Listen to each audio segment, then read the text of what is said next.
We love our people. You can't replace a human life.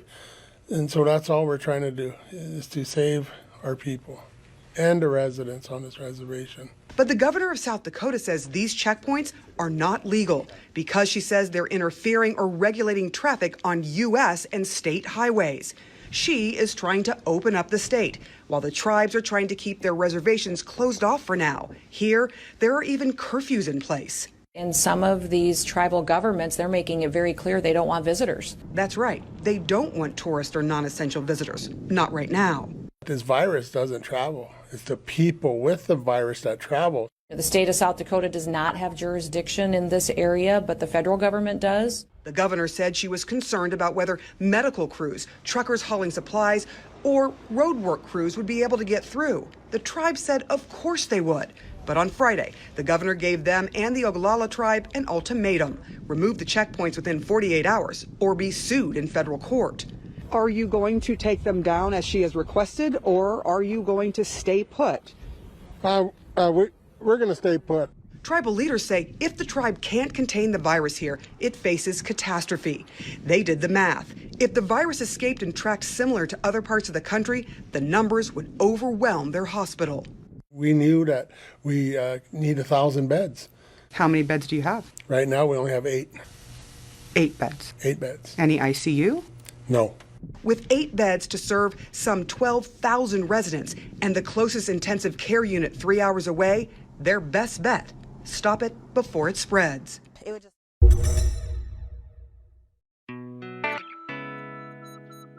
So today for episode Staying Safe, Protecting Our Borders, we'll look at the demand made Friday by Republican South Dakota Governor Noem to 2 tribes in the state, the Cheyenne River Sioux Tribe and the Oglala Sioux Tribes, to take down their COVID-19 checkpoints on state highways that cross their reservations within 48 hours. What does this mean for tribal sovereignty, and is Governor Noem using this to increase her profile on the national stage? Today is Monday, May 11th, 2020, and welcome to our 20th episode of Pollination Magazine's podcast, Indigenous-Centered Conversations Around Coronavirus. I'm Jacqueline Keeler, Editor-in-Chief of Pollination Magazine. This is news Native people need. For future episodes, please register at pollinationmagazine.com. On Wednesday, we will be having a discussion about what happened to the billions of dollars that was set aside for assistance to tribes for COVID-19. We just played a CNN clip that is a summary of what's been going on so far. I would like to now introduce my guests, Chairman Harold Frazier of the Cheyenne River Sioux Tribe. And we also have Red Dawn Foster, who is currently serving as a member of the South Dakota Senate from the 27th District. She was elected to South Dakota House in 2018 and is one of the first Native women to serve in that capacity in South Dakota. She is a citizen of the Oglala Sioux Tribe. And we also have Bob Miller, who is the professor at the Sandra Day O'Connor College of Law at Arizona State University and is a citizen of the Eastern Shawnee Tribe and Chief Justice of the Pasquayaki Court of Appeals. And we also have joining us Avis. She is the publisher of the Teton Times on the Standing Rock Sioux Reservation, also a tribal council member and a board member of the Native American Journalists Association. So you are part of a coalition of 17 bipartisan legislators in South Dakota. Could you talk a little bit about how that came together? The state tribal relations had received some calls from both of the different districts regarding the tribe road checkpoints. And from that, we had a legislative call when the governor was informing us that she did not have jurisdiction, that her hands were tied. She encouraged the senator from the district from Cheyenne, that encompasses Cheyenne River, to contact the Justice Department and said that they don't have jurisdiction and her hands were tied. And that was the previous week. So when her letter came out, of course, I was notified through calls and social media. So we were blindsided as well, because the last we had heard is that her hands were tied.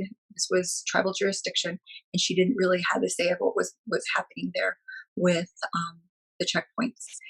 From that, we got on a call and stated that we as legislators representing the districts this pertains to, we were not informed or consulted, because we as tribal members, as state representatives, can have a good relationship with both and would have been able to come to some type of understanding that was not in the form of a letter and ultimatum, which I think just put stress on a relationship unnecessarily. And so we discussed one, that their interpretation was inaccurate, that they did not in fact have jurisdiction over state highways located on reservations, that this was within the tribal nations right to ensure the health and welfare of their people. And because of lacking testing availability, and just you see in Sioux Falls that this virus has run rapid, and because of our underlying both economic and health issues, that this is in the best interest, the tribes are acting in the best interest of their people. And then we stated that we felt we could have been utilized and informed and been able to handle this in a much different manner. So we just simply said we would be willing to be part of that conversation now and hopefully come to a better understanding. I'm going to a little bit of history here on the case, the appeals case that we're talking about. The case held that South Dakota does not have jurisdiction over highways running through the reservations in South Dakota, which is the Rosebud Sioux Tribe versus South Dakota appeal, and in pursuant to Public Law 280. Bob, you were saying that there may have been some, right under Public Law 280. Have they specifically asked for jurisdiction over roads on the reservation? Public Law 280 is a law from 1953 that allowed states to acquire criminal and civil jurisdiction over reservations. The Rosebud Sioux case that you just mentioned from 1990 is about 14 pages long, and about 10 pages of that discusses a very complicated history of whether South Dakota did assume any jurisdiction over the state highways. The Eighth Circuit said no. The things North Dakota tried to do were not legal according to the law and never were effective. So according to the Eighth Circuit Court of Appeals, there is no argument for South Dakota to have PL 280 jurisdiction over the state highways that run in reservations. And Chairman Frazier, I understand that you actually had, I'd heard this actually in an interview with the President Bear Runner of the Oglala Sioux Tribe, saying that they had actually met with the state on April 16th, going over these different travel checkpoints, and there was they had no problem with them at the time. I have never sat down and talked to them other than through mail correspondence, other than talking with local county commissioners. But I have never sat down, and our tribe hasn't talked to them in that situation. I had heard that that the governor was going to meet with the Oglala Sioux Tribe over the weekend. Did that happen? Did that occur? Or I don't know.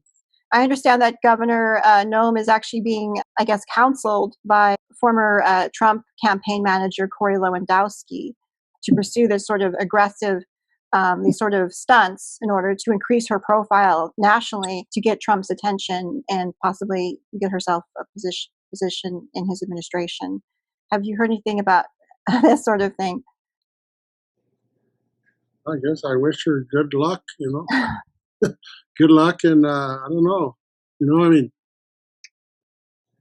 is this normal? Is this a normal relationship with the governor of South Dakota that your tribe has had over the years? You've been chairman for several terms.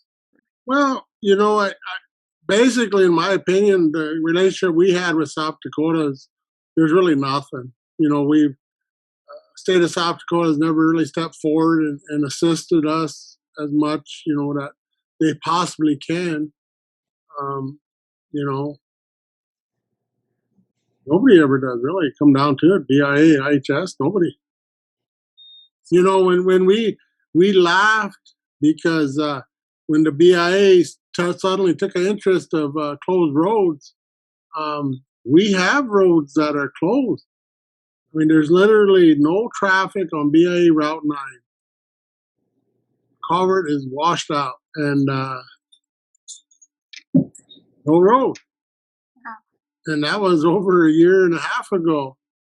And we've asked the governor for support, political support, and maybe getting some funding to get these roads repaired, and that has not happened ever. So, I mean, that's what I mean. Just what's the point of talking with them? We just do our own thing. On that topic of relationship with governors, I'd like to bring into this conversation Avis Little Eagle. She actually is the publisher of the Teton Times and covers these issues. In her reservation actually is both in South Dakota and North Dakota, so they have relationships with both governors. Avis, could you speak a little to this situation as a journalist and also as a tribe member dealing with these different governors? Is this normal? First of all, I'd like to start off and say thank you to the Chairman Frazier and Red Don Foster and our law professor here. Thank you for coming on. And I'm learning things just now as we speak. But our reservation is within North and South Dakota. Over the weekend, we discussed doing a resolution of support for Chairman Frazier because the Rosebud Sioux Tribe case versus state of South Dakota, we also were a party to that back in that 1990 when that was heard by the court. But we're going to do a resolution of support for Harold. It's been drafted and our tribal council meets tomorrow. But on the working with the governors of the two states, it's like night and day. On the North Dakota side, Governor Burgum is very proactive. He has been in touch daily with the tribes. As you know, this last weekend we had a mass testing here on the reservation, and we did that. We made motions to have them come in and do the mass testing. They tested 500 people Saturday. And on the same side, on the South Dakota side, we've also requested that. And what we were told in a meeting last week is that they don't have enough tests. And then we were referred to the site at the whitehouse.gov and said you can access tests here. And they also said the IHS this year, they have a trust responsibility to you. So another thing I wanted to touch on is at the newspaper, we have to go to Cheyenne River every week. And we applied for the permit and it wasn't a problem. It's simple permit, when you'll be coming, what you'll be doing. And then, and so that's not a problem. I think if any county, state, federal government asked, we would fill out the paperwork and do it. So it's not a problem to do it for the tribe. And also, every week I take my grandson to his doctor's appointment and we go to the hospital and they stop us at the door and they make sure that we're wearing masks and ask us why we're there, where are we going there in the hospital. And then they take our temperature. That's a checkpoint. And that's basically what Cheyenne River is doing. They're not stopping anybody from completing their business. I think people are telling Governor Noem that we can't do our business, we can't leave, we can't come back, and that's not true. They're regulating. There's a difference. There's regulation, and I think we can do the tribe's regulation as well as we can do county regulations, state regulations, federal regulations. There's a case here, and I think the professor could correct me or not, but Shapiro versus Thompson, 1999, and it says, the freedom of movement is a basic right protected by national laws and international treaties, but is subject to limits when necessary for the public's health to protect the people. And one more thing right here before I get off, CNN this morning played an interview with Navajo Nation President Jonathan Nez.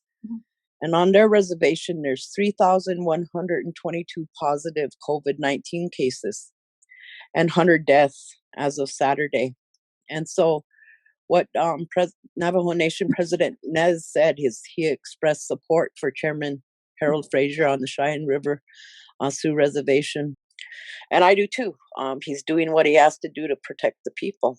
So I guess that's what I got to say there, Jackie. Thank you. Harold Frazier with his strong support for his citizens and to help, take care of his people there. And I want to say thanks, Avis, and appreciate all the support, and also Red Dawn.